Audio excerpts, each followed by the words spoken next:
मित्रों, विगत 24 घंटे में या 24 से 36 घंटे में देश ने दो प्रकार के दृश्य देखे। एक, विगत 100 वर्षों से देश के लिए निरंतर समर्पित, राष्ट्रीय एकता, सांस्कृतिक उत्थान के लिए अपना प्रतिपल समर्पित करने वाले विश्व के सबसे बड़े संगठन, सांस्कृतिक संगठन राष्ट्रीय स्वयंसेवक संघ के शताब्दी पूर्ण होना और उस शताब्दी के अवसर पर प्रधानमंत्री श्री नरेंद्र मोदी जी के द्वारा एक ऐसा सिक्का जारी होना जिसमें संभवतः भारत के स्वतंत्र भारत के इतिहास में पहली बार किसी भारत की मुद्रा पर मां भारती का चित्र। और इन्हीं 24 घंटे में देश ने एक दूसरा दृश्य देखा कि 140 साल पुरानी पार्टी, एक ब्रिटिश ऑफिसर एलन ऑक्टेवियम ह्यूम के द्वारा स्थापित पार्टी, जिसके पहले 25 साल में अनेक ब्रिटिश सेक्रेटरी अध्यक्ष रहे और 100 साल से जिसका एक ही परिवार का उस पे वर्चस्व है।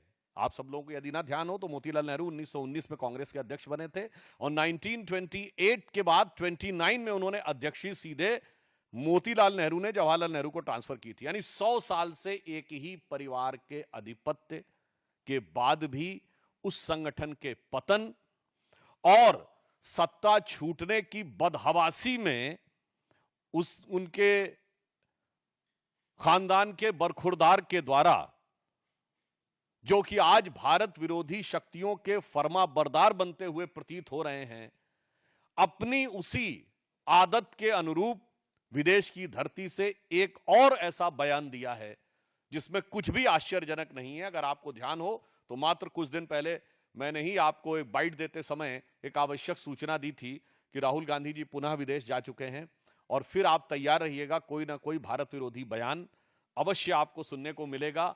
अगर सीधे दरवाजे से नहीं तो पिछले दरवाजे से और खिड़की से नहीं तो रोशनदान से मिलेगा। इसलिए आप लोग चारों तरफ से सतर्क रहिएगा। और आज उसी की एक बानगी दिखाई पड़ी है। ये दो अंतर देश की जनता के सामने स्पष्ट हैं कि कौन भारत के हित में और कौन भारत विरोधी शक्तियों का जाने में चाहे अनजाने में एक टूल बनता चला जा रहा है। 3 or 4 businesses basically taking over the whole economy, having a relationship, direct relationship with the Prime Minister. And currently there is a wholesale attack on the democratic system in India. In India we have huge amounts of corruption now so I'm very optimistic about India, but at the same time there are also fault lines within the Indian structure. There are risks that India has to overcome. Which are those risks that you see?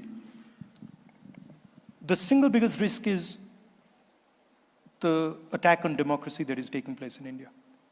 Because India has multiple religions, multiple traditions, multiple languages, and India actually is a conversation between all its people. And different traditions, different religions, different ideas require space. And that the best method for creating that space is the democratic system. And currently there is a wholesale attack on the democratic system in India. So that's a risk. This other big risk is risk between different conceptions, different parts of the country, right? Some 16, 17 different languages, different religions. So allowing these different traditions to thrive, giving them space to express themselves is very important for a country like India. We can't do what China does, which is suppress people and run an authoritarian system. Our design just will not. A specific point I made because of 2 policies that the government came out with. One was the demonetisation of our currency, and the other, which essentially destroyed our small and medium businesses and allowed very large monopolists to control big sections of our economy. And the second is a goods and services tax, which was again designed to harm small and medium businesses.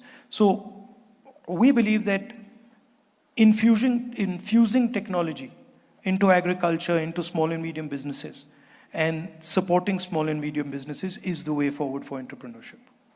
And that's a big difference between us and the current government. The current government believes that having one or two big monopolists is the solution. We don't agree with that. Yeah, Extract cash. So they demonetize the currency with the idea that they'd get rid of cash. It doesn't work. I mean, they demonetized it and cash is right back, you know. So as a policy, it was a failure. You're right. There is big informal economy in India and in Colombia. But I think the forcible conversion of that informal economy into a formal economy is problematic. Whereas the gradual conversion of that informal economy into the formal economy is the way to go. You know, I don't think there's a reason that informal economy exists. And if you use hard tools to destroy it, you hurt people. I mean, there is, of course, there's a corruption element to that economy, but there's also a non-corruption element to that economy. There's a transaction cost element to that economy. At least in our experience, decentralization of power is an effective tool. In India, we have huge amounts of corruption now at a very, very centralized level. So, you know, 3 or 4 businesses basically taking over the whole economy, having a direct relationship with the Prime Minister. So it's rampant in India.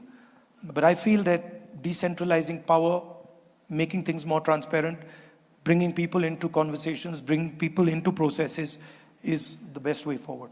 But corruption does exist, and it's a difficult thing to...